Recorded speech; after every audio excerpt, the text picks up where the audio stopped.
नमस्कार दोस्तों, मैं हूं आर्यन और आप सुन रहे हैं हिंदी गोस्ट टेल्स मेरे साथ। आज हम कुछ ऐसी कहानी देखेंगे जो खुद लोगों ने बयान की है, ऐसी कहानियों जिन्होंने उनकी जिंदगी बदल दी। कुछ ऐसे सोचने पर मजबूर कर देते हैं कि क्या भूत प्रेत आत्मा सचमुच सिर्फ कल्पना है या फिर वह सच में होते हैं। क्या यह कहानी सच है या फिर एक बनी बनाई बातें। तो मेरा नाम आरती है और एक कहानी मेरे साथ घटी एक घटना पर आधारित है। अब एक कहानी शिवराज जी आपको सुनाएंगे।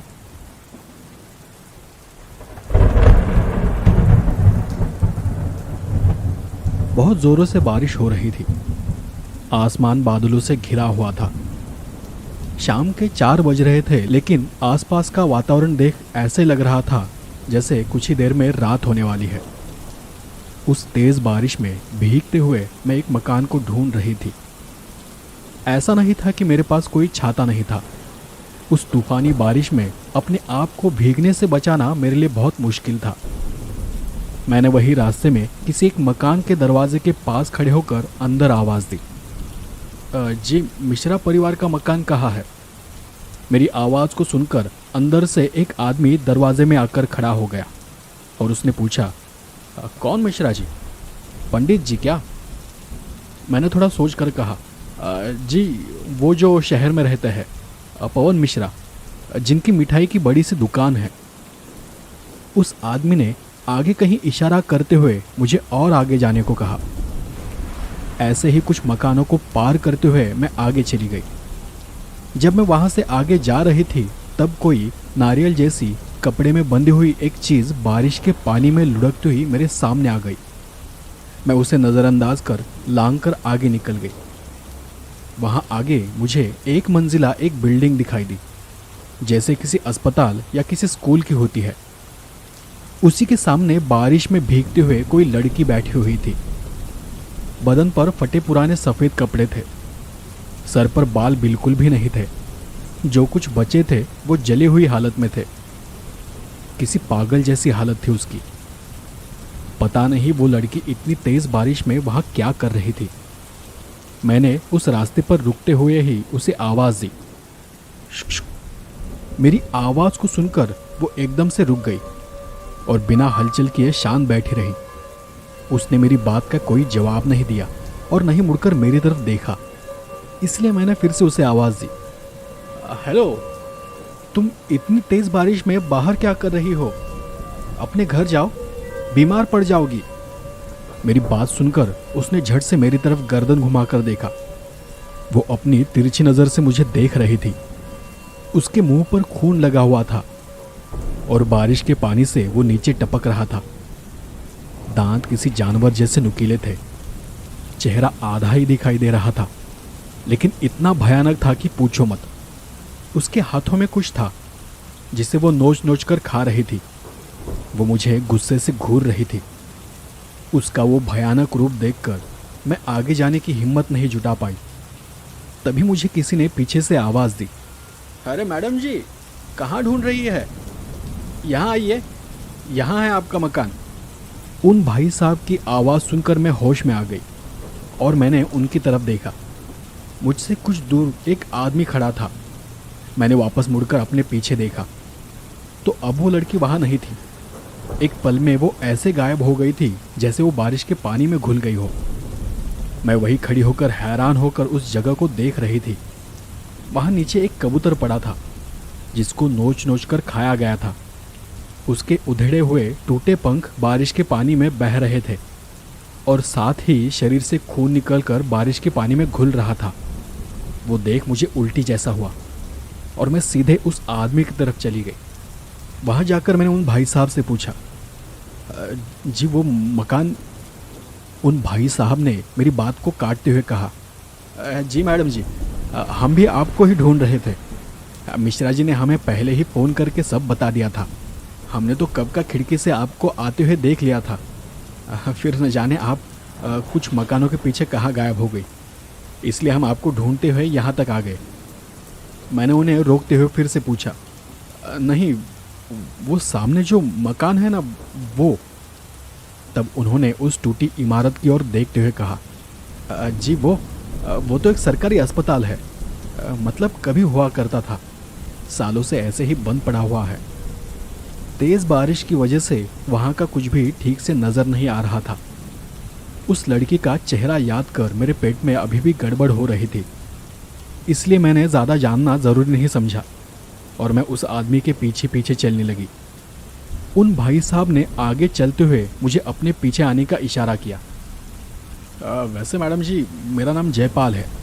मिश्रा जी ने तो आपको बताया होगा, हम भी मिश्रा जी के परिवार से हैं। मिश्रा जी ने तो हमको बताया था कि आप दोपहर 12-1 बजे तक पहुंच जाएंगी, लेकिन आपने तो काफ़ी देर कर दिया आने में। मैंने चलते चलते अपने बैग को भीगने से बचाने के लिए छाते में समेट लिया और उनकी बात का जवाब दिया। जी सही कहा आपने। वैसे मैं स्टेशन कब की आ चुकी थी।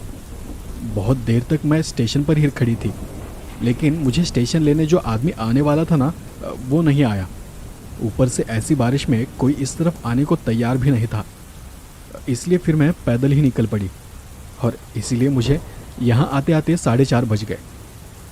चलते चलते हम वहाँ से दूर एक गली के पास आ गए। वहीं एक मकान के सामने जाकर उसका दरवाज़ा खोलते हुए उन भाई साहब ने कहा, मैडम जी, तकलीफ़ के लिए माफ़ी चाहते हैं, पर कोई भी ज़रूरत पड़े ना तो यहाँ से बस एक आवाज़ मार देना, मैं नहीं तो मेरी लुगाई यहाँ दौड़ते हुए आ जाएंगे। वैसे कितने दिन का बसेरा है आपका? मैंने थोड़ा सोचकर जवाब दिया, ज़्यादा नहीं, बस यही 2 या 3 दिन का। बारिश ज़्यादा हुई तो शायद 1 आध दिन बढ़ सकता है, पर उससे ज़्यादा नहीं। उन्होंने हंसते हुए कहा, जी कोई दिक्कत नहीं है, बस ऐसे ही पूछ रहे थे। आप चाहे 4 दिन रहो या 10 दिन, बस मिश्रा जी की बात याद रखना। मैंने हैरान होते हुए पूछा, कौन सी बात? उन्होंने भी चौंक कर कहा, ओह, मिश्रा जी ने तो मुझे फ़ोन पर बताया था कि उन्होंने आपको सब कुछ बता दिया है। मैंने फिर उनसे पूछा, किस बारे में? उन्होंने फिर अटकते हुए जवाब दिया, यही कि यहाँ किसी अनजान जगह पर जाना नहीं है, किसी भी अनजान चीज़ को छूना नहीं है, और अकेले रात में कहीं जाना हो तो किसी को बिना साथ लिए घर से बाहर निकलना नहीं है, ऐसा ही सब कुछ। तब मुझे याद आया और मैंने उनसे कहा, अच्छा, हाँ हाँ, हमें बताया है। उन्होंने मुझे सावधानी बरतने को कहा था, और किसी बंद अस्पताल के बारे में भी बताया था।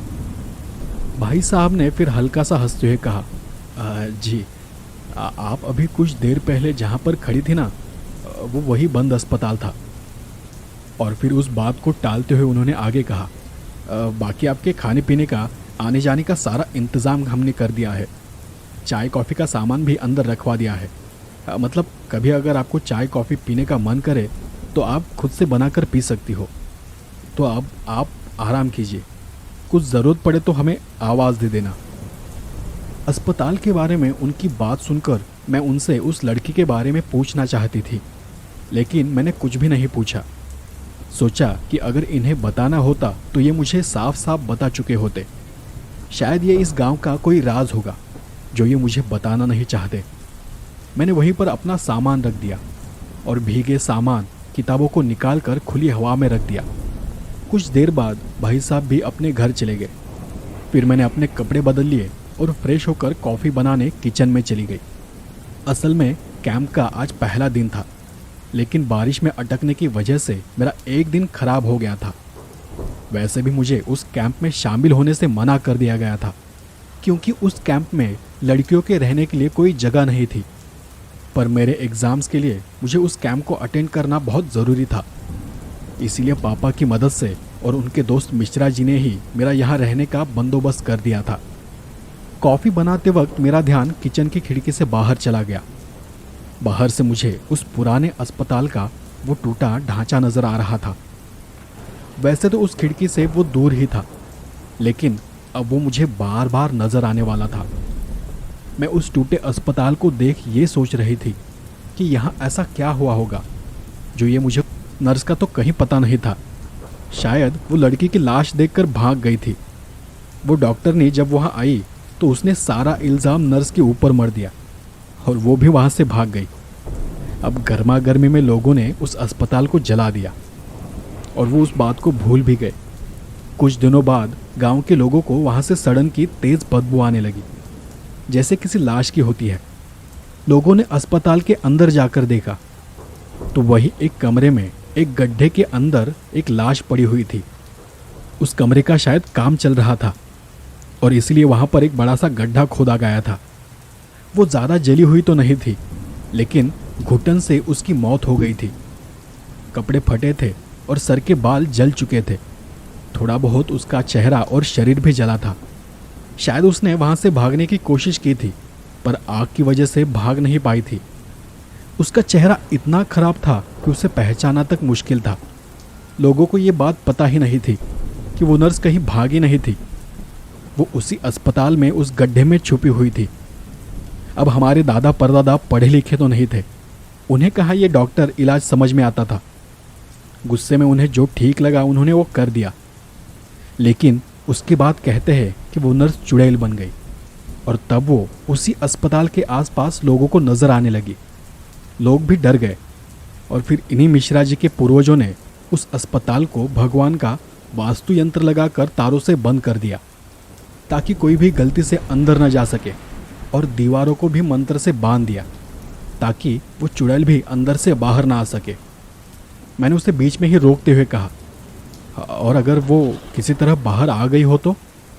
उसने बड़े आत्मविश्वास से कहा, ऐसा कभी नहीं हो सकता मैडम जी। मैंने फिर भी उससे कहा, माना कि आज तक नहीं हुआ होगा, लेकिन कभी ना कभी तो ऐसा हो सकता है ना। तब वो थोड़ा सोच में पड़ गया और उसने सोचते हुए कहा, हाँ मतलब एक दो बार हुआ भी था, तब मैं शायद बहुत छोटा था। उस वक्त पता नहीं कैसे वो चुड़ैल उस इमारत से बाहर आ गई थी और लोगों को जगह जगह दिखाई देने लगी थी। पर मिश्रा जी के परिवार वालों ने उसे फिर से उस अस्पताल के अंदर डाल दिया और वहीं पर बंद कर दिया। मैं उसकी बातों को ध्यान से सुन रही थी, और अब मेरी बात करूं तो मुझे सच में पता नहीं था कि वो सब क्या है। लेकिन अगर सच में वहाँ कोई चुड़ैल है तो मैंने उस रात उसी को देखा था। भूपेन ने उस दिन मुझे मेरे कैंप तक छोड़ दिया और वो वहाँ से वापस चला गया। मैं दिन भर कैंप पर बैठी उसी नर्स के बारे में सोच रही थी। शाम होते ही कैंप बंद करने की तैयारी होने लगी। आज कैंप का आखिरी दिन था। मैं भूपेन का आने का इंतज़ार करने लगी, लेकिन काफ़ी देर इंतज़ार करने के बाद भी वो मुझे लेने नहीं आया। इसलिए मैं पैदल ही गांव की तरफ निकल पड़ी। सोचा कि वो आता होगा तो रास्ते में कहीं ना कहीं मिल जाएगा। लेकिन मैं गांव तक आ पहुंची थी, पर भूपेन का कहीं भी अता पता नहीं था। फिर मुझे ध्यान हुआ कि मैं उसी अस्पताल के करीब हूँ, उसी रास्ते पर जहाँ से मैं पहले गुजरी थी। मुझे बीच रास्ते में दीनू दिखाई दिया। मैंने दीनू को आवाज़ दी, दीनू, दीनू, अरे दीनू, वहाँ अंधेरे में क्या कर रहा है बेटा? तभी मुझे पीछे से वो आवाज़ सुनाई दी। मैंने झट से पीछे देखा, वहाँ कोई नहीं था। फिर अगले ही पल मैंने आगे देखा तो दीनू भी वहाँ से गायब हो चुका था। मुझे लगा कि मुझे फिर से भ्रम हुआ है। मैं तेज़ी से घर की तरफ चलने लगी। गली के पास पहुंची तो देखा कि भाई साहब के घर के सामने काफ़ी भीड़ लगी हुई थी। मैं लोगों को साइड में करते हुए दरवाजे के पास चली गई। दीनू की माँ की रो रो कर बहुत बुरी हालत हो चुकी थी। वो तो एक कोने में बेहोश सी पड़ी थी। भाई साहब एक जगह पर बैठे रो रहे थे। कुछ लोग उन्हें समझा रहे थे। मैंने वहीं खड़े एक आदमी से पूछा तो पता चला कि दीनू सुबह से गायब है। कहाँ चला गया है किसी को कुछ पता नहीं। तभी उसी वक्त भूपेन गाड़ी लेकर वहाँ आ पहुँचा और वहाँ आते ही वो सीधे भाई साहब के पास चला गया। उसने उन्हें बताया कि उसने पुलिस में खबर कर दी है और कुछ ही देर में पुलिस वहाँ आती होंगी। मैं समझ गई कि इसी चक्कर में भूपेन मुझे लेने नहीं आया था। मतलब सुबह जब मैं यहाँ आई थी दीनू तब से गायब था। मैं वहाँ से पीछे हट गई। भूपेन जब बाहर आया तो मैंने भूपेन को आवाज़ दी, कहा कि मुझे तुमसे ज़रूरी बात करनी है। वो मेरी बात को बिना सुने ही मुझसे कहने लगा, माफ़ करना मैडम जी, वो दीनू गायब है ना, तो उस चक्कर में मैं आपको लेने नहीं आया। मैंने उसकी कमीज़ को पकड़कर उसे थोड़ा साइड में खींच लिया। मैं उस बारे में बात नहीं कर रही हूँ, मुझे तुम्हें कुछ बताना है। उसने अपनी कमीज़ को ठीक करते हुए कहा, बताइए ना, क्या बताना है? मैंने यहाँ वहाँ देखते हुए उससे कहा, वो मैंने दीनू को देखा है। पूरे विश्वास से कह नहीं सकती कि वो दीनू ही था या कोई और था। तब उसने हड़बड़ाते हुए पूछा, कहाँ देखा है? मैंने उसे शांत करते हुए कहा, धीरे से सुनो, दीनू को मैंने अभी कुछ देर पहले उस पुराने अस्पताल के पास देखा था। वो मुझे बस एक पल के लिए दिखाई दिया और फिर अचानक से कहीं गायब हो गया। मेरी बात को सुनते ही भूपेन एकदम से शांत हो गया। ऐसे कैसे हो सकता है? इतने सालों से वहाँ आज तक कुछ भी नहीं हुआ, तो आप इतने यकीन से कैसे कह सकती हो? तब जाकर मैंने भूपेन को सारी बात बताई कि कुछ दिन पहले मैंने उस चुड़ैल को देखा था और मुझे लगता है कि वो बाहर आ चुकी है। कैसे वो मुझे नहीं पता, पर शायद ये वही चुड़ैल है और हो सकता है कि दीनू भी वही हो। भूपेन ने भी थोड़ा साइड में आते हुए कहा, ऐसा है तो हमें देखना पड़ेगा। फिर भूपेन ने अपने कुछ दोस्तों को साथ लिया और मुझसे कहा कि मेरे साथ चलो। मैं अपने घर चली गई और वहाँ से एक टॉर्च लेकर उनके साथ निकल पड़ी। कुछ 10 मिनट में हम 7-8 लोग उस अस्पताल की बिल्डिंग के पास खड़े थे। वहाँ सब कुछ एकदम शांत था। बारिश की वजह से सब कुछ गीला गीला था। दीवारें काली पड़ी हुई थी और चिकनाहट से भरी थी। सभी टॉर्च मारकर यहाँ वहाँ देख रहे थे। तभी मुझे अंदर एक दरार से एक आंख दिखाई दी। मैंने भूपेन से कहा, यहाँ अंदर कोई है? सबने बारीक से बारीक जगह से अंदर झांक कर देखा, पर किसी को कुछ भी नजर नहीं आया। बाहर की तारों से वहाँ सब कुछ मजबूती से बांधा गया था। तो मैंने भूपेन से कहा, तुमने तो कहा था ना कि इस जगह को किसी यंत्र से बांधा गया है, कहाँ है वो यंत्र? तब उसने टॉर्च मारकर हर एक दीवार को अलग कर दिया और हमारे अंदर जाने के लिए रास्ता बनाया। पर अंदर जाने की कोई हिम्मत नहीं जुटा पा रहा था। सब अपनी अपनी जगह पर ही खड़े थे। शायद वो इस बात का इंतज़ार कर रहे थे कि कौन सबसे पहले अंदर जाएगा। मैं उस बात को समझ गई और मैंने उन सब से कहा, पहले मैं अंदर जाती हूँ।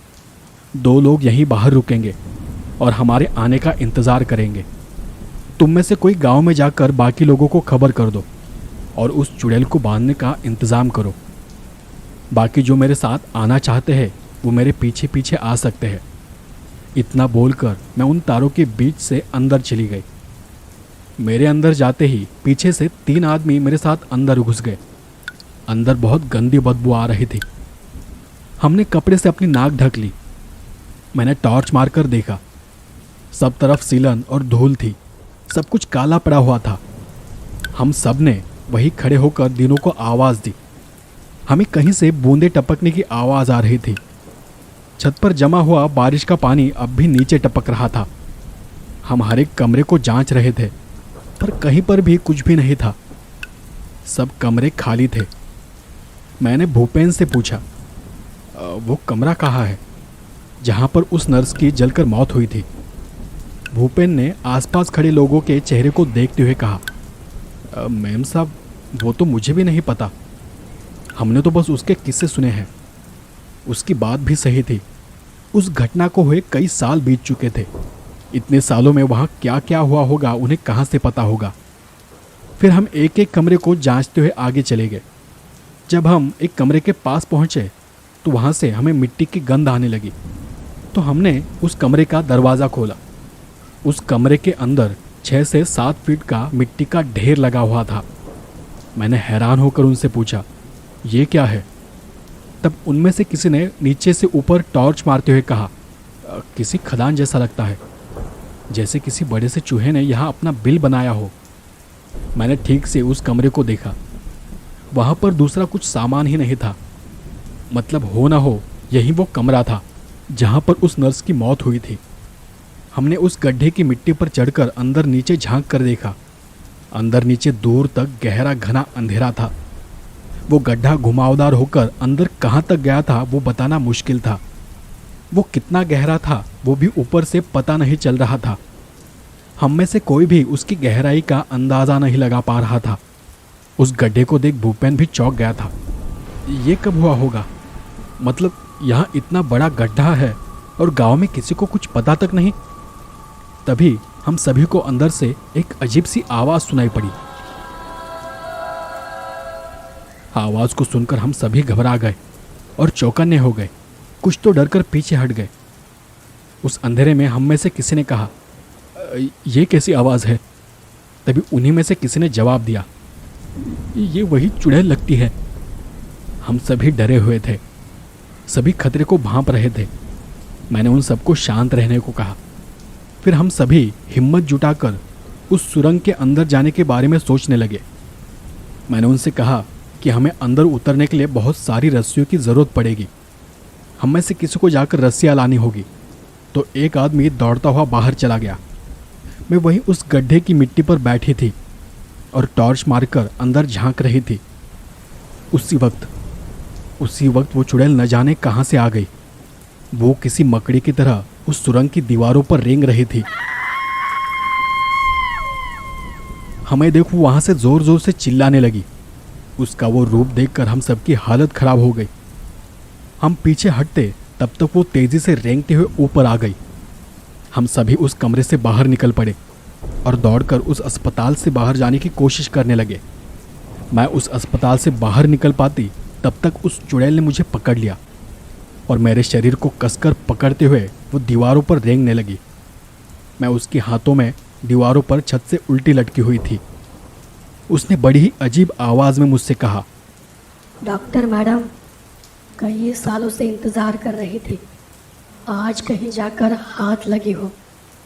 वो डॉक्टर समझ रही थी, जिसकी वजह से उसकी ये हालत हुई थी।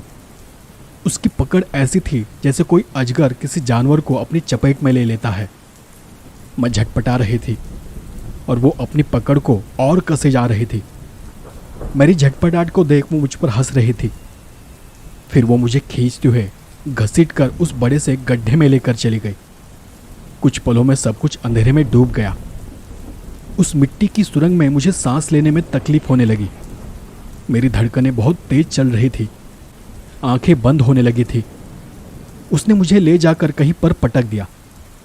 मैं बेजान सी वहीं पर पड़ी थी। वहां आसपास इतना घना अंधेरा था कि कहीं कुछ नजर नहीं आ रहा था। मेरा शरीर डर से कांपने लगा था। कुछ भी दिखाई नहीं दे रहा था, बस आवाजें सुनाई पड़ रही थी। तुम्हारे बाद इन सब का भी यही हाल होगा। घुट घुट कर मरना क्या होता है इन्हें भी पता चलेगा। घसीटने की वजह से मेरे शरीर पर हर तरफ जख्म बन चुके थे। शरीर पूरा दर्द कर रहा था। मेरे सर के बालों को पकड़कर उल्टा सीधा खींचने की वजह से मेरी गर्दन की हड्डियां टूट गई थी। मैं वहां से भागना चाहती तो भी भाग नहीं सकती थी, क्योंकि मैं अपनी गर्दन को उठा नहीं पा रही थी। उसके बाद क्या हुआ मुझे पता नहीं। काफी देर तक मुझे बस कुछ आवाजें सुनाई दे रही थी। कोई कभी दीनों को पुकार रहा था तो कभी मुझे। लोगों के चीखने चिल्लाने की आवाजें भी कानों पर पड़ रही थी। उन आवाजों को सुनते हुए मेरे कान धीरे धीरे सुन्न हो गए। शरीर ठंडा पड़ता चला गया और कब मैं बेहोश हो गई मुझे पता नहीं चला। जब मुझे होश आया तब मैं किसी अस्पताल में थी। हाथों पैरों पर जगह जगह पर पट्टियां बंधी थी और गर्दन को पूरा प्लास्टर लगा हुआ था। मेरे घर वाले, गांव के सभी लोग मेरे सामने खड़े थे। गर्दन टूटने की वजह से मैं बस एक तरफ का देख पा रही थी। मुझे होश में आते देख पिताजी के चेहरे पर हंसी छा गई। उन्होंने मुझसे कोई सवाल नहीं किया। हम बस मुस्कुराकर एक दूसरे को जवाब दे रहे थे। सब कुछ धीरे धीरे ठीक होता चला गया और कुछ दिनों बाद मेरे शरीर में जान आ गई। तब मुझे पता चला कि 3 दिन बाद मुझे होश आया था। मिश्रा जी भी गांव आ चुके थे। मेरे अंदर जाने के बाद भूपेन ने गांव के सारे लोगों को उस चुड़ैल के बारे में बताकर उन्हें जल्दी जल्दी से इकट्ठा किया था। सारे गांव वाले कुछ ही देर में वहां लकड़ी हथियार लेकर जमा हो गए थे। भाई साहब ने मिश्रा जी को तुरंत गांव आने को कहा, क्योंकि वहीं उस गांव के पुराने पंडित थे। कई सालों से उनका परिवार ही उस गांव की रक्षा करता चला आ रहा था। गांव वालों ने मिलकर उनके आने तक उस चुड़ैल को रोक कर रखा था। कुछ देर बाद पुलिस मुझे और दीनू को उस गड्ढे से बाहर निकालने में कामयाब हो गई थी, लेकिन वो चुड़ैल उन्हें कहीं भी दिखाई नहीं दी। दीनू को ज़्यादा चोट नहीं आई थी, लेकिन मेरी हालत खराब थी। उसी रात मिश्रा जी और मेरे घर वाले गांव आ पहुंचे। मिश्रा जी ने अपने परिवार के पारंपरिक वस्त्र पहनकर उस चुड़ैल को चुनौती दी और उसके लिए हवन शुरू कर दिया। अस्पताल की दीवारों को फिर से साफ किया गया और उन पर फिर से मंत्र लिखे गए।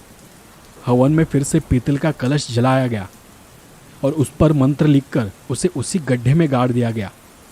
इस बार उन्होंने उस यंत्र को अस्पताल के बाहर नहीं बल्कि ठीक उसी जगह पर गाड़ दिया जहां से उस चुड़ैल को ताकत मिलती थी।